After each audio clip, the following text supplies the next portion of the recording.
Fabio Quartararo kembali harus menerima kenyataan pahit di MotoGP Jepang 2025. Valentino Rossi kembali membuat gebrakan besar di dunia MotoGP. Di MotoGP Jepang 2025, drama besar pecah di sprint race Motegi. Fabio Quartararo kembali harus menerima kenyataan pahit di MotoGP Jepang 2025. Bintang Yamaha itu hanya mampu finish di posisi ke-8, hasil yang ia sebut sebagai posisi maksimal untuk motor M1 saat ini. Padahal, Quartararo memulai balapan dengan agresif. Start cepatnya membuat ia sempat menyalip Joan Mir di awal lap. Namun kesalahan kecil, akibat mencoba menekan terlalu keras, membuatnya melebar, kehilangan momentum, dan langsung merosot ke belakang. Quartararo mengaku sudah habis-habisan di lintasan. Posisi maksimal yang bisa kami raih.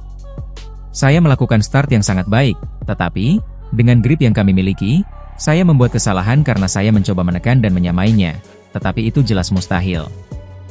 Ia sadar betul jarak dengan rivalnya terlalu jauh. Tapi sebagai seorang juara dunia, Quartararo menolak menyerah. Sebagai pebalap, saya rasa saya menyelesaikan seluruh balapan dengan kecepatan saya. Tujuan utama saya sekarang adalah mengembangkan diri dan mencoba meningkatkan kemampuan saya sebagai pembalap. Namun realita Yamaha tak bisa ditutupi. Mesin M1 yang masih berkonfigurasi inline 4 tampak tertinggal jauh dari Ducati, Aprilia, bahkan Honda yang kini mulai bangkit. Mirisnya, Yamaha belum naik podium lagi sejak Quartararo melakukannya di Jerez. Lebih ironis, di Motegi kali ini Quartararo tertinggal 21 detik dari pemenang balapan, Francesco Bagnaia. Sementara rekan satu tim Yamaha, Miguel Oliveira, bahkan tenggelam di posisi 14. Meski begitu, Quartararo tetap menaruh harapan pada seri berikutnya, MotoGP Indonesia di Mandalika.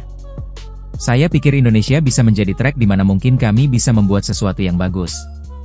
Saya tidak suka bicara sebelumnya, tetapi saya pikir kami bisa membuat kualifikasi yang sangat bagus, dan balapan yang sangat bagus di sana. Quartararo sadar, sesuatu yang bagus bukan berarti bertarung untuk kemenangan. Ia hanya realistis, mencoba mendekat, mencoba bertahan, dan setidaknya memberi sinar harapan kecil untuk Yamaha yang terpuruk. Dan ia pun menutup dengan pengakuan jujur. Sangat bagus bukan berarti harus berjuang untuk mendapatkan yang jauh lebih baik, tetapi saya pikir jika saya harus memilih satu trek, itu adalah trek ini.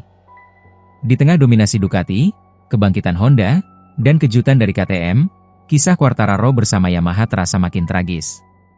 Dari seorang juara dunia, kini ia harus puas dengan posisi 8, yang ia sebut sebagai hasil terbaik yang bisa dicapai.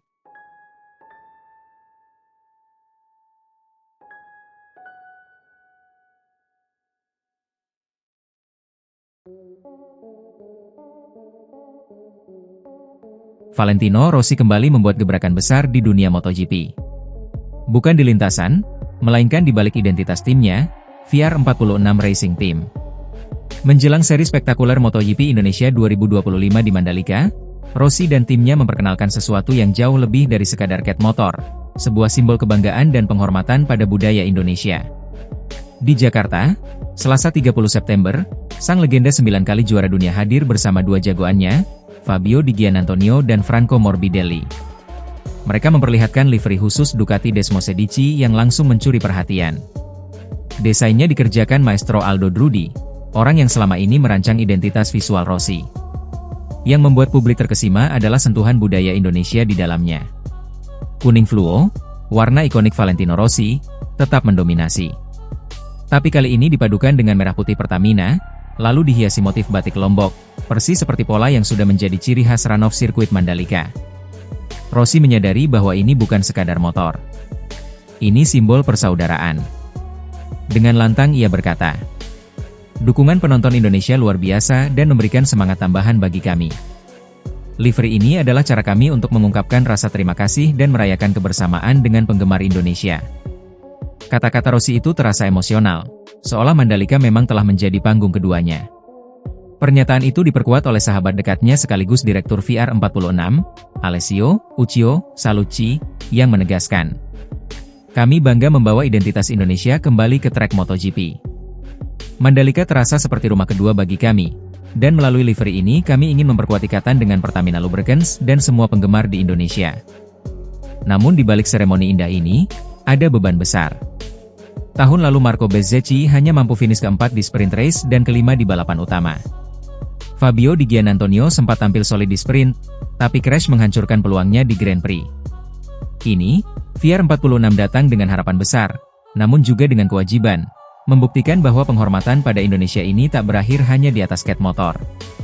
Franco Morbidelli saat ini berada di posisi kelima klasemen dengan 196 poin, tampil konsisten dengan finish 5 besar di Jepang. Sementara Di Gia masih tertahan di posisi 7, 14 poin di belakang. Semua mata kini tertuju. Apakah livery indah dengan batik Lombok itu akan menjadi sekadar gimmick visual, atau justru menjadi amunisi tambahan untuk VR46 meraih hasil manis di balapan rumah kedua mereka? Satu hal pasti, Mandalika bukan hanya lintasan. Ia adalah panggung kehormatan, tempat di mana identitas, budaya, dan kecepatan bertemu.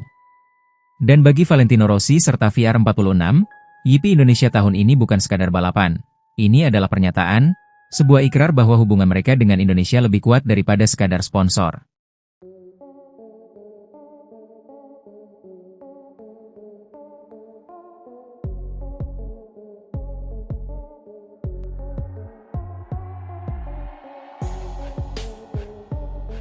Di MotoGP Jepang 2025, drama besar pecah di sprint race Motegi. Marco Bezzecchi, yang baru saja tampil sensasional di kandangnya, pole position, kemenangan sprint, dan podium runner-up di San Marino, datang ke Jepang dengan penuh percaya diri. Namun, semua harapan itu hancur hanya dalam hitungan detik. Memulai balapan dari posisi ke-9, Bezzecchi sudah menghadapi tantangan berat. Memulai dari posisi ke-9 membuat segalanya lebih sulit, terutama di trek seperti ini, katanya dengan nada kecewa. Tapi apa yang terjadi berikutnya jauh lebih buruk dari sekadar masalah kualifikasi. Jorge Martin, rekan setimnya di Aprilia, start dari posisi ke-17. Dalam usahanya menyalip di tikungan pertama, Martin justru kehilangan kendali. Ia menghantam sisi motor Bezzecchi, sebuah manuver nekat yang berakhir bencana. Keduanya langsung terlempar dari balapan. Bezzecchi bangkit dengan kondisi fisik mengenaskan. Bagian terburuknya adalah kaki. Otot di paha penuh darah. Dan juga lutut, menekuk kaki sangat sulit, ungkapnya dengan wajah menahan sakit. Tidak hanya kaki, tangan, punggung, dan lehernya juga ikut cedera. Sementara itu, kondisi Martin bahkan lebih parah. Bahu kanannya mengalami fraktur dislokasi. Bezzecchi mengingat momen itu dengan jelas. Saya segera memeriksa kondisinya setelah kecelakaan, karena saya merasakan sakit tetapi segera menyadari bahwa saya tidak mengalami patah tulang. Saya melihat Jorge memegang bahunya, jadi saya pergi memeriksanya, dan dia sangat kesakitan. Jadi saya tidak ingin mengganggunya. Meski drama di lintasan begitu panas, Bezzecchi menegaskan hubungan mereka tetap baik. Saya tidak pernah punya masalah dengan Jorge. Ia meminta maaf, tetapi sejujurnya, semuanya sudah baik-baik saja di antara kami, katanya menutup perdebatan soal perseteruan internal Aprilia.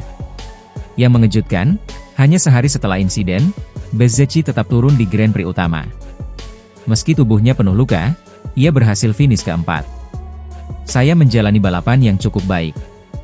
Saya tidak puas, tetapi itu adalah hasil maksimal yang bisa saya capai mengingat semuanya. Kini, Bezzecchi tertinggal 32 poin dari Francesco Bagnaia dalam perebutan posisi ketiga klasemen dunia. Sementara Martin, kembali ke Eropa untuk operasi, rawat inap keempatnya di musim yang dipenuhi cedera. Kecelakaan ini bukan hanya soal angka di klasemen, tapi juga mempertanyakan batas antara ambisi dan kecerobohan. Satu kesalahan di tikungan pertama telah mengubah akhir pekan menjadi tragedi. Dan bagi Bezzecchi, luka fisik hanyalah satu bagian, luka emosionalnya mungkin jauh